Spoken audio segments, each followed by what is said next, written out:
Hey guys, what's going on? It is Chris here. Once again, we are looking ahead to today's slate for Monday, November 6th.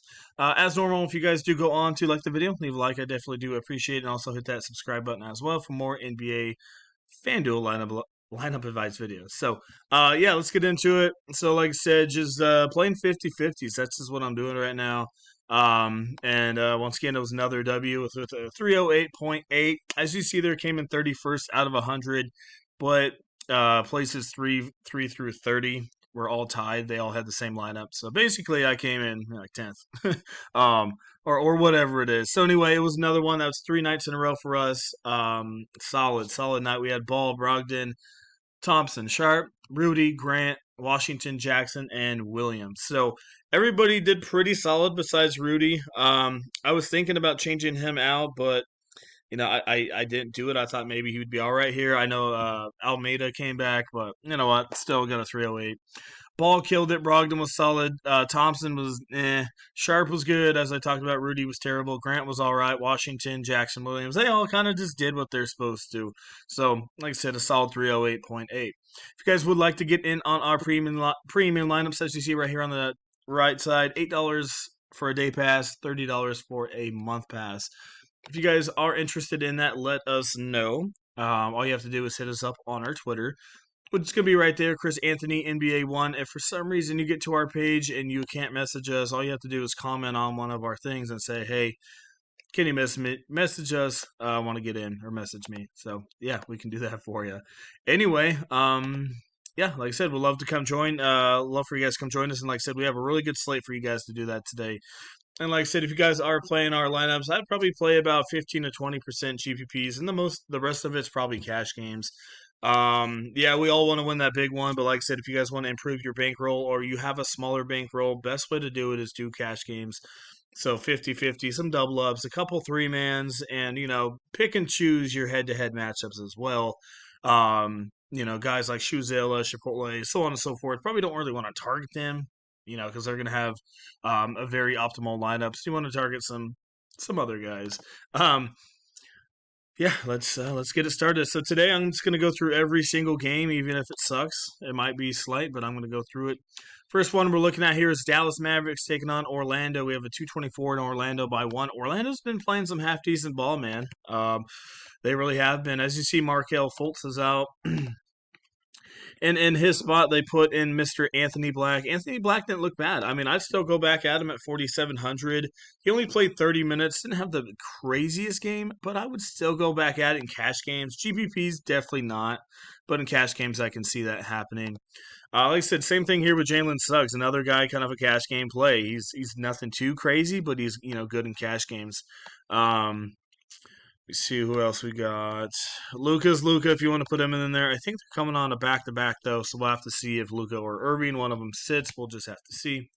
We got Wagner here at 7-3. Overall, I like him. You can put him in there, but I think there's better options out there. But like I said, once again, for cash games, I think Wagner could be a good spot.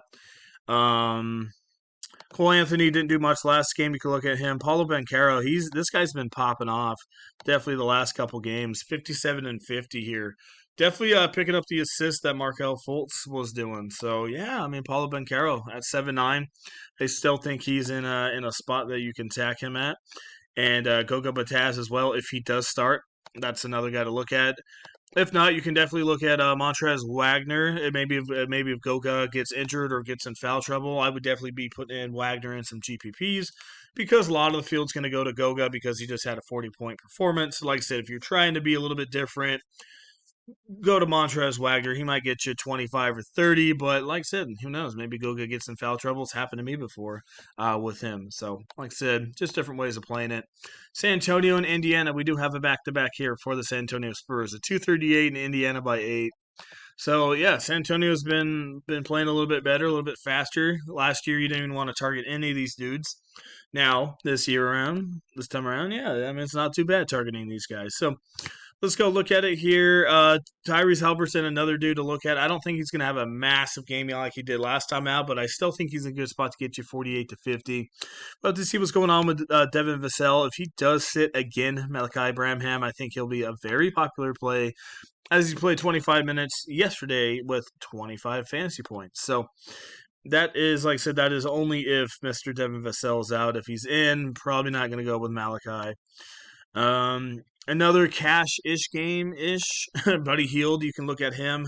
20, 21, 25, 33. Like I said, ish. He's an okay option. Um, Aaron Neesmith, maybe. Victor is all right. Kellen Johnson, both those guys are in good spots. Zach Collins. Like I said, I wouldn't mind having one or two of these guys, especially if Devin Vassell's out. I think Victor's fine anyway, but especially Keldon at 7-4. And like I said, you got Zach Collins as well. So, yeah, I mean, if Devin Vassell's out, I think that really helps out Spurs for fantasy points wise for us. So, keep an eye on that one. That's an early game, so we should get news on that one. Got the Golden State Warriors taking on the Detroit Pistons, probably like a 222. Where we at? 224 and a 7 spread. Yeah, this one, not really into this game. I mean, this could be a game where Jonathan Kuminga or somebody random, on the bench goes off for Golden State. If Alec Burke and Jaden Ivey is out again, you could take a GPP shot with Marcus Sasser here. It's not the greatest spot for him, but I mean, he's been popping off pretty solid, as you guys can see. So I wouldn't mind taking a spot with him. Obviously, he shoots the ball and he does everything. So yeah, like I said, I mean, if Burks or Ivy, like let's say Ivy plays and Burks is out, I would still look at Sasser. But if Burks is in, I think that takes away a lot of the shooting there for Mr. Sasser. So yeah, if Ivy's in, still Sasser's okay. If Burks is in, probably lay off Sasser. If they're both in, definitely not gonna be playing in. Besides that, really don't have anything else in this game. Sir Thompson could be a bright spot once again if Burks is out at 6-6, but besides that, not really feeling that one. Washington and Philadelphia, another one of those kind of games here. We have a 229 in Philadelphia by 11. I mean, geez. I think Joel Embiid and Maxey, they're okay in cash games. If the blowout happens, you're screwed. Same thing. You got Kuzma and Poole. I think both those guys are in very good spots in some tournaments, in the large field tournaments. I think you can play them in there. They could randomly go off, and I think nobody's really going to have Jordan Poole or Kuzma. So keep that in mind if you're doing widespread lineups. Kelly Oubre could be a half decent spot here in the cash games at 6,100. As you see, he's shooting pretty good so far, averaging about, what is that, about 21, 22? I don't know, around there, about over 20 points a game. He's looking pretty good. Like I said, if his shooting's off, you're screwed. But besides that, if his shooting's on, you're doing good. But not facing the hardest opponent here in Washington. We've got Denny Avila and Daniel Gafford if they're out again. I mean, like I said, just keep feeding Kuzma and Poole. Like I said, that's why I think it's a half-decent GPP spot. And then we got Kalabali. I don't know how to say this dude's name. Another guy that could be an spot. He hasn't really done much recently, but if he gets a couple more steals in there mixed in, maybe with 10 points, 5 rebounds, you could look at it, but that's definitely stretching it. I'm just trying to plead my case, Anyway, let's move on to Milwaukee and Brooklyn in this one. Should be a half-decent game here. We have a 233.5 in Milwaukee by 5, so yeah. They're expecting this one to be close. We got Giannis at a very solid 10-3. I know Lillard's taking a little bit of his thunder away, but I'm still looking at him. I am, he hasn't hit the 50 bomb yet, but I could see it again with Brooklyn. No Claxton. Claxton's a really good defensive player, so I don't know. I could see it. Even Damian Lillard at 87. Like I said, both these guys have the potential to absolutely go off. I think Giannis has the slight better potential just because, for fantasy points wise, because he gets more assistant rebounds. But like I said, Lillard's not bad at 8-7. Who'd over here on that Brooklyn side, Mikal Bridges, Ben Simmons, they're okay options. Cam Thomas as well. I mean, Lonnie Walker could be out, so I think that, probably helps out. I think O'Neal gets a little bit more playing time. Dorian Finney-Smith, some of those guys are pretty cheap options at 4.9 and 5.1 down here. So am I all over the Brooklyn Nets? Definitely not. But, there could be a couple spots to fill if need be. Lakers and Miami. Oh, all right, let's get into it. We have a 222 in Miami by 1. Yeah, another one of those games that I'm just... Heroes at 8-1 now. He is very expensive. But, man, he's been popping off, huh? Man alive. I mean, shoot, I can see your hero popping off again here against the Lakers, to be honest with you. Besides that, really don't care about anyone. Looks like Jimmy's gonna play. So Tyler Hero, Jimmy, you can look at those guys. Um, Nothing really going on that Lakers side. You got AD at 11-6. Like I said, tournaments, I think he's an okay spot. Just because I think no one's really gonna have Anthony Davis, so I think Luka's gonna have more ownership if he does play. Moving on to the Clippers. Mr. James Harden's finally here. What is he gonna do? Probably complain. Um, anyway, yeah, let's get into this one. Where are we at? There's so many games on the board. There they are. Jeez. Clippers, New York, 222.5, and we got New York by 1. So, quite frankly, I'm not going to pick any of these Clippers. I have no idea what's going on. This usage rate's just going to be all over the place. As you see, thankfully, FanDuel adjusted the salaries that these guys are reasonable. You know, you got Kawhi at 8.2, which I don't think I've seen that in years when he's healthy. Paul George, 8.5, usually around there. And James Harden at a solid 89. So the plan is it looks like James Harden's going to be on a minute restriction, probably, 25 to 30 or around there. I still think Kawhi is probably the better play out of the three if you have to pick somebody. This is a slower game. You know what I'm saying? So, I mean, if you had to pick, Kawhi's not bad at 82.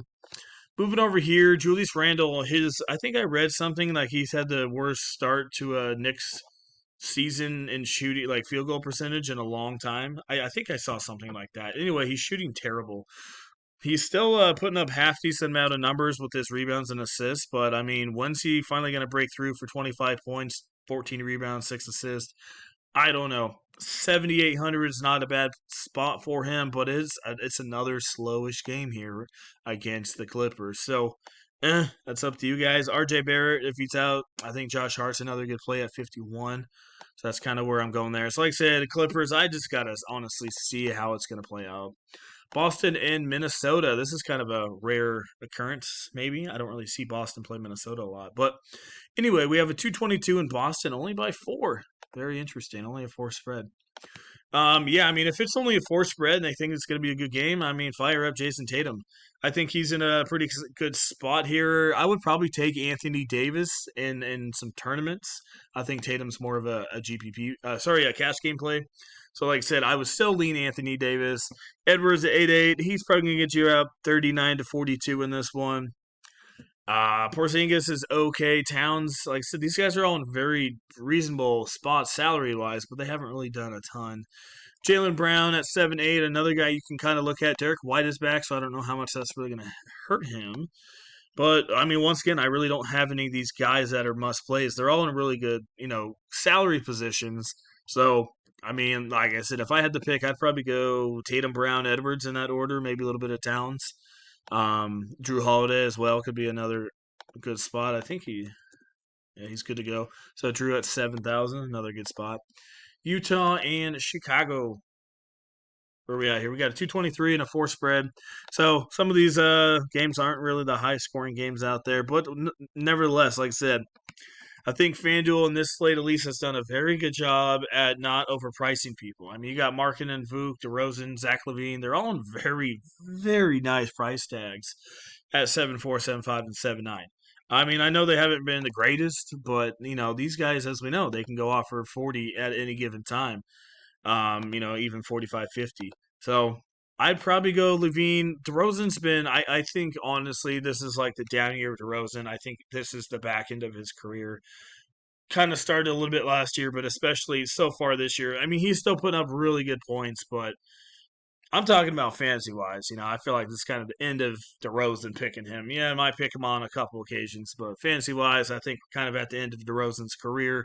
Unless he goes down to like 6,800, then he's reasonable, but he's more than Zach LaVine, and he's only had one really good game against Toronto. So, yeah, I'm probably not really picking him. Like I said, Markkanen, Vuk, they're in pretty good spots. John Collins as well in the cash game. Kobe White could be all right at 5K as well. So a couple half decent picks in that one. Let's move on to Atlanta and the Oklahoma City Thunder. Should be a good one here. We have a 238. There we go. That's what we're looking at. 238 and a 3 spread. So as we know, Shai Gilgeous is out once again. So the young OKC guys are gonna have to pick it up here. Josh Giddey, 7.7. I think he's going to get you about 38 to 40, so he's okay in cash games. I'm probably not going to really pick him anywhere else. Let's go over to the shooting guard position. Jalen Williams, a solid option. He is 7K, a little expensive. He hasn't really done anything masterful. He has 6 turnovers, which stinks. So I think he's an okay cash gameplay, like okay. You are paying 7K for the dude. It is a 238 total. So you could go that way. I think this dude right here in some GPPs, solid option. Lugens Dort, 29 points, 5 rebounds against Golden State Warriors with a 34. Besides that, really hasn't been that great besides Cleveland. But like I said, all this guy really does is shoot. And obviously with Shai Gilgeous being out, there's going to be a lot more usage rate to go around. So I think Dort in tournaments is a very, very nice option. So keep him in mind, my goodness, in some tournaments. Moving over here, like I said, I'm just looking at the OKC just for a little bit, see what we got going on. Chet Holmgren, another guy, like I said, at 8,000. I think he's probably one of my favorites. This guy he's been playing good. Usage rate's going up ever since Shai's out. I'm liking it. I'm liking it a lot. Moving over here to the Atlanta side. Once again, you got Clint Capella at 6'1". His minutes are always all over the place, but I do like him quite a bit. We got Agnagwu here as well, another guy that both these guys are in very good spots. I would give the slight edge to Capella in cash games, and then Okongwu probably in tournaments in this one. But that's mostly what I'm looking at. Trae Young, Murray, like I said, they're okay, but nothing to scream about. But I think if you're playing cash games, they're going to be in a pretty good spot. All right. Whew, man, a lot of games on here. We got Sacramento and Houston, 217. Wow, that is just blows my mind. 217 in a one spread. So Houston must have really, really, really slowed it down this year, with this being the slowest game on the slate, especially with Sacramento. If you had probably two or 3 years ago, Sacramento and this Houston game would be at least a 240. But now it's slow. You can't even target Houston anymore, man. They used to be the best team to target. All right, moving on. We got Sacramento, like I said, in Houston. After I ramble about things, Sabonis, like I said, it's a slower game, but he's in a good spot. No Fox. We got Sengun, Fred VanVleet, a guy that I didn't mind, and I picked him a couple days ago, was Jabari Smith, 6,200. 6,200, why not? He's been a lot more efficient this year. Last year, he was just terrible fantasy-wise, but look at him. Got Mr. Malik Monk at 5'5", another guy that every time I pick him, nobody has him. He's like 5% owned, and I don't know why. He's 28, 25, and 34. I get his minutes suck, but this guy's stepping in since Fox is out, so nobody picks him, but that's fine by me. I'll still pick him. And he's really good in cash games. Like, he's a good salary reliever, and he's like 5% owned, and there I go, shoot up the leaderboards when people are dealing with other guys. So, overall, Sengun, Fred, Jalen, not really feeling these dudes at all.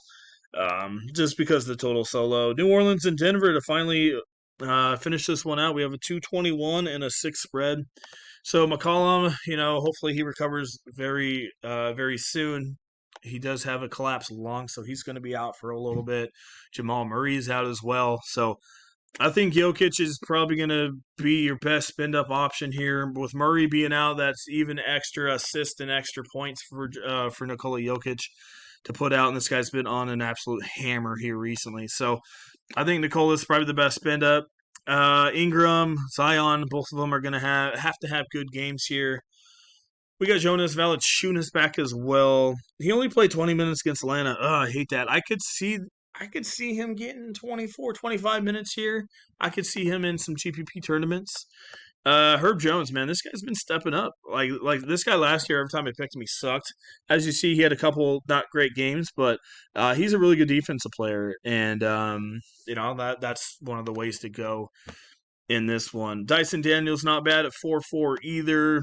Like I said, he should be stepping in a little bit for Mr. McCollum. And then if you want to go that way, Jordan Hawkins, this guy just screws me over every time I pick this guy. It blows my mind. Like, I picked him against New York, and he sucked. And then I didn't pick him for 2 games, and then he popped off. And then the one game he started against Detroit, which I'm pretty sure you guys all had him because he was like 85% owned. Dude dropped a 6 bomb, like right on. And then after he goes back to the bench, he goes off for 23. It's like, this dude, man. So that guy's kind of on my you know what list. Reggie Jackson, I think he'll be very popular here at 4,200. He's going to have to step in for Murray. I think even Brown as well. Christian Brown is going to be in a half decent spot as well at $4,500. So that's kind of what we're looking at, guys. I'm not going to put in players because it would take a little bit. There's so many guys out there. I already named them all. If you guys have any questions or want to get in on premium, like I said, hit us up on our Twitter. Is Chris Anthony NBA 1. Like I said, I'll show it to you guys in just a second.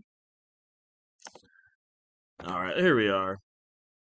Right there, Chris Anthony NBA 1. Like I said, hit us up on our Twitter.